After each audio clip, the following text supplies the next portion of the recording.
안녕하세요. 구름이입니다. 구독과 좋아요 부탁드립니다. 앞으로 몇 주 동안 김민재와 우파메카노가 계속 기용될 가능성이 높지만 글라트바흐 경기에서 출장 정지된 우파메카노를 대신하기 위해 에릭 다이어가 출전할 것입니다.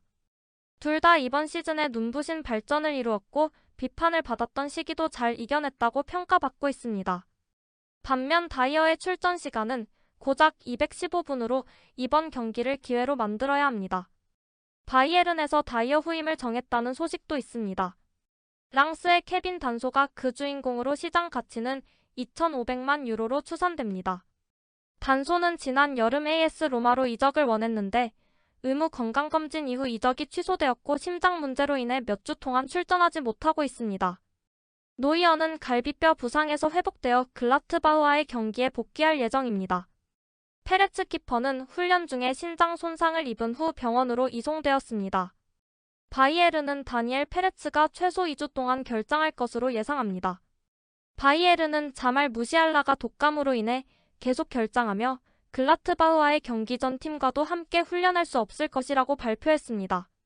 마테우스는 현재 진행 중인 여러 계약 사항으로 인해 필연적으로 불안을 야기하고 언론에 의해 이용될 수 있다고 강조했습니다. 또한 바이에른에게 수많은 문제에 대해 보다 현명한 결정을 빠르게 요구하며 테를 언급했습니다. 스포츠 관련 뉴스의 헤드라인을 멀리해야 합니다. 동시에 팀은 여전히 경기력을 발휘해야 합니다. 지금 시점에서는 텔이 원하는 플레이 시간을 얻거나 리듬을 찾는 모습이 보이지 않습니다. 이건 훈련에서는 얻을 수 없고 오직 게임에서만 얻을 수 있습니다. 내가 마티스 텔이었다면 변화를 결정했을 것입니다. 르로이 사네는 계약 연장 가능성이 가장 낮은 선수입니다. 특히 올 시즌 사네의 경기력은 최근 구단 수장들을 잠시 멈추게 만들었다고 전해집니다. 하지만 양측이 합의에 도달한다면 2028년까지 3년 계약을 맺고 보너스를 포함하여 연간 1,500만 유로 정도의 수익을 낼 것이라는 이야기가 있습니다. 사네는 현재 뮌헨에서 연봉 2천만 유로에 달하는 최고 소득자 중 한 명입니다. 알폰소 데이비스의 경우 현재 가장 가능성 있는 시나리오는 계약 연장입니다. 이전 요구사항인 연봉 약 2천만 유로는 비현실적입니다. 데이비스는 현재 연봉 약 1,100만 유로를 받고 있습니다. 새로운 계약으로 연봉 약 1,500만 유로를 벌 수 있을 것으로 추정되고 있습니다. 토마스 밀러는 새로운 계약을 받는다면 급여 삭감을 감수해야 할 것입니다. 현재는 약 2천만 유로를 받고 있는데 계약이 잘 진행된다면 보너스를 포함하여 연간 1,000만에서 1,500만의 금액이 논의되고 있습니다. 크리스마스 전 바이에른의 디렉터 막스 에벨은 키미에게 시즌 후반기가 시작될 때까지 계약 연장에 대한 결정을 내려달라고 요청했지만 지금까지 확답을 듣지 못했습니다. 갱신이 이루어질 경우 키미는 2029년까지 4년 계약에 대한 서명료 외에도 연간 약 2천만 유로를 계속 받을 것입니다.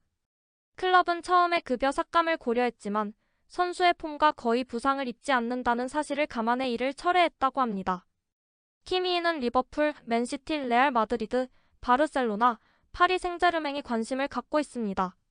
바이에른 뮌헨은 케인 이후를 대비한 빅토르 교케레스에 대한 영입을 생각하고 있습니다. 바르셀로나 또한 로베르트 레반도프스키의 장기적 대체자로 여기며 영입에 관심이 있는 선수입니다. 바이에른은 빅토르 교케레스를 여름 영입 리스트에 올려놓고 있습니다. 바이에른은 최근 몇 주 동안 스카우트 활동을 강화했고 화요일 포르투와의 경기에서 스카우트에게 좋은 인상을 남겼습니다. 이후 선수 측과 첫 접촉이 이루어졌습니다.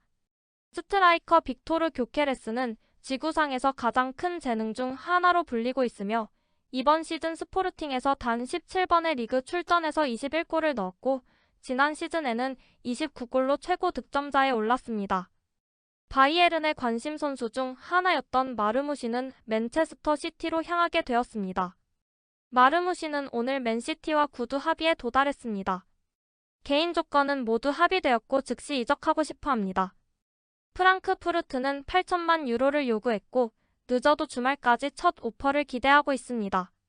FC 바이에른은 최근 21세의 존 듀란과도 연결되고 있습니다. 듀란은 지난 10월 바이에른과의 챔피언스 리그에서 에스턴 빌라의 결승골을 넣었을 뿐만 아니라 2024년 여름부터 뮌헨의 레이더에 있었다고 합니다.